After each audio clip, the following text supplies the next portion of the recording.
In less than a month, students will return to Portland Public Schools with a new mandate: no electronic devices like cell phones throughout the K-12 school day. It's all part of Governor Tina Kotek's Executive Order 2509, which aims to improve student educational outcomes and mental well-being across the state. Fox 12's Dylan Scott was at the PPS school board meeting tonight on this topic and joins us now live with the latest. Dylan? Pete, good evening. You may remember that several Portland public schools really unveiled this implementation last year with their off and away program and said they saw some really good early returns. Remember, though, this is a district with 44,000 students, so they're really going to need this whole year to determine what works and what doesn't work regarding this policy. There wasn't really any guidelines.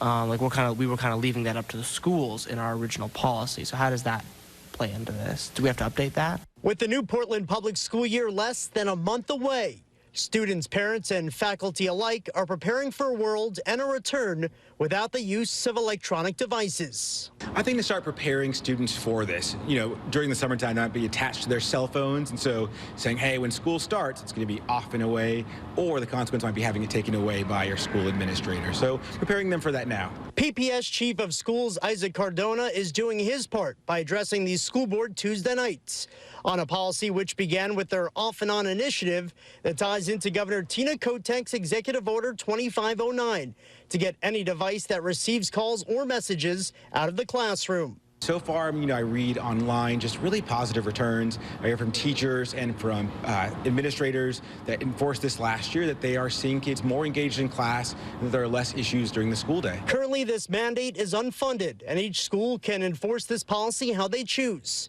From Yonder pouches to other locked devices, it's a learning experience which could have some growing pains. Disciplining thing is a potential area where poor students or students of color might be subject to more searches and disciplinary action. That concerns me. And yeah, the unfunded piece concerns me too. It's a learning process for all of us, and so I can imagine the first couple of weeks will be really teaching students the rules and expectations and then seeing how it plays out during the school year.